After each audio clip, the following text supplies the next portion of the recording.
Russia believed its submarine shipyard in St. Petersburg was impenetrable. Steel, radar, and missiles guarding every approach. Yet one morning, it was burning from end to end. And the total cost of its destruction? Less than the price of a single missile defense battery. This wasn't science fiction. It was Operation Iron Swarm. 540 low-cost drones versus a $2.5 billion naval complex. Stay with me as we uncover how Kyiv flipped the economics of modern war overnight. Before we move on, please take a moment to subscribe to the channel and like the video. At dawn over Odessa, 5 Russian cruise missiles ripped through the silence and turned Ukraine's last major naval base into a burning field of steel and concrete. The attack was precise, executed within minutes, but its impact stretched across borders. The order had come from 180 kilometers offshore, aboard the Admiral Grigorovich frigate stationed in the Black Sea. Its crew entered coordinates, launched 5 Kalibr NK missiles, and watched as tracked arcs of light vanished over the horizon toward Ukraine's western coast. The naval base near Odessa had survived months of smaller skirmishes. But this was different. When the alarms sounded across the port, it was already too late. The first missile struck the maintenance pier, slicing apart 2 docked patrol boats and igniting their fuel stores. The second hit the command center, collapsing its roof and trapping crews inside. 3 others crashed into warehouses and fuel tanks, turning an orderly harbor into a landscape of flame and falling debris. Within minutes, sensors showed nearly a third of Ukraine's remaining naval capacity disabled. For Russia, the calculus was simple. Knock out the last Western stronghold, choke off maritime exports, and tighten the noose on Ukraine's economy from the sea. By morning, grain shipments from the Odessa corridor had halted entirely. More than 40 cargo vessels were stranded, their holds full, their crews unsure whether leaving port meant survival or a strike from offshore. Ukraine's defense network had intercepted 3 of the incoming missiles, yet the 2 that slipped through achieved consequences far beyond the military damage. The sudden pause in trade froze a $4 billion export route overnight. Dock workers were ordered home. Insurance rates for merchant shipping multiplied within hours. Even nations far from the Black Sea began feeling ripple effects in food markets and logistics chains. 2 missiles had succeeded in doing what months of artillery fire along the front could not: stall an entire segment of the global economy. The aftermath was visible from kilometers away. Black water sloshed against half-sunk hulls. The crumpled remains of cranes leaned at odd angles. Cables tangled like wire nets above the harbor. Storage hangars burned through their roofs, exposing stacks of destroyed field equipment. 23 sailors were confirmed dead, 57 more injured, and rescue crews worked through smoke that clung to the shoreline for days. Odessa's harbor looked less like a military facility and more like a wound deliberately carved to be seen. For Moscow, the image served its purpose: a demonstration that precision power could reach anywhere at will. Analysts across Europe drew the same early conclusion. Russia appeared to have stabilized the war on favorable terms, with its critical shipyards, factories, and northern industrial hubs untouched by return fire. Commentators spoke of a grinding stalemate, an attritional balance where only Russia's deeper supply chains guaranteed endurance. Kyiv's commanders, however, read the strike differently. They saw not invincibility, but a challenge. Every kilometer of steel and fortified defense on Russia's side was a target waiting for a cheaper answer. Direct retaliation was impossible. The Ukrainian Air Force lacked the range and the hardware to breach St. Petersburg's or Murmansk's layered air defenses. Long-range precision systems capable of answering the Odessa strike cost billions, far beyond the reach of a nation already stretched thin by continual bombardment. Yet the pressure to respond grew by the day. It forced an uncomfortable truth inside Ukraine's defense ministry. If they couldn't outspend Russia, they would have to outthink it.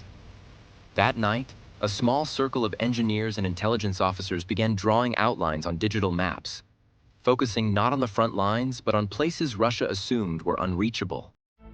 The solution, they believed, didn't lie in missiles or jets. It lay in numbers and algorithms, in an approach where hundreds of cheap, self-guided machines could do the work of a single $1 million weapon. The wreckage of Odessa confirmed it. Brainpower, not budgets, would define the next strike. So the question emerged across a low-lit conference table.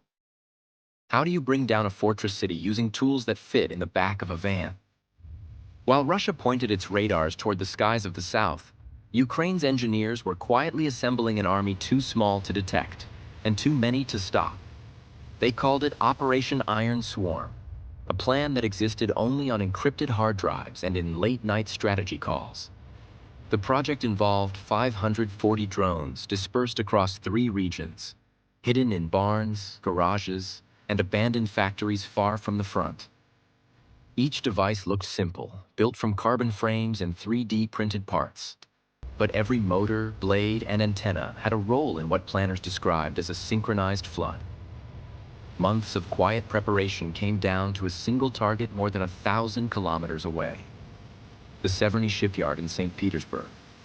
That shipyard was Russia's crown jewel of naval manufacturing.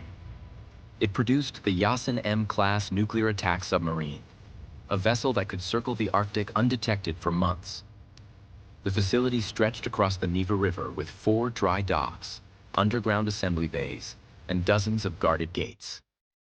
Around it, 3 defensive rings formed a dome of protection. Pantsir S-1 systems close to the compound, S-300 and S-400 missile batteries stationed at the city's perimeter, and overlapping radar arrays scanning every altitude above 20 meters. Russian crews ran constant drills to intercept long-range missiles or high-speed jets. A massed drone attack, they believed, could never penetrate this wall of sensors. It was considered untouchable. Conventional logic said that to hit a site like Severny, a nation would need precision cruise missiles, stealth aircraft, or cyber systems capable of crippling radar networks. All of it costing billions of dollars and months of planning. Ukraine's entire defense budget for a year was smaller than a single Russian submarine contract. That imbalance hardened the idea of an unwinnable equation. Iron Swarm was designed to flip that math. The operations strategy relied on 2 layers working in sequence. The first wave consisted of 240 Sparrow 7 electronic drones programmed to mimic aircraft signatures. They carried signal jammers built from modified radio chips and tiny heat sources to confuse infrared sensors. Their mission was not to destroy, but to deceive, to overload radar stations with so many false returns that operators could no longer identify what was real. 10 minutes after launch, 300 Stingray ER UAVs followed, a strike group flying only 15 meters above the surface of the Neva. Each carried a 12-kilogram armor-piercing charge and a navigation system trained by terrain maps rather than GPS, letting them slip through the gaps between radar beams that swept above. Just after midnight, the first blips appeared on Russian radar screens south of the city. Within seconds, air defense crews activated interceptors, launching missiles in rapid sequence. Bright streaks lit up the sky as the decoy drones were shredded overhead. It looked like a clean victory. But while operators chased false contacts above 200 meters, the second wave already crossed the river. Low-altitude flight allowed the drones to follow water reflections that radar systems mistook for noise. By the time watchtowers spotted the lights near the docks, explosions rolled through the shipyard. 3 Yasen-M class submarines under construction were destroyed. Reactor assembly halls went up in flames, and power substations collapsed under secondary strikes. Satellite photos the next morning showed thousands of square meters of scorched ground, twisted scaffolding, and dry dock basins filled with debris. Production delays were estimated at nearly 2 years, a disruption measured at more than $2.5 billion. Ukraine's total cost, under $1 million. Analysts called it the new math of war. When each drone worth $2,000 can nullify defenses built for billions, the definition of deterrence shifts. The Severny strike marked the moment algorithms began competing with armor, and militaries worldwide started questioning whether fortress walls mean anything when an army of code can slip beneath them. The destruction of Severny marked a turning point in modern warfare. A fortress defended by layers of radar and missiles fell to machines assembled for a fraction of its cost. Operation Iron Swarm proved that low-cost distributed weapons could overpower the strongest fortified systems ever built. The math was simple but unsettling. When $2,000 in machinery can erase $2 million in infrastructure, power no longer follows wealth or scale. Brains had triumphed over steel. The future battlefield may not belong to those who build the biggest fleets, but to those who teach the smallest swarms to think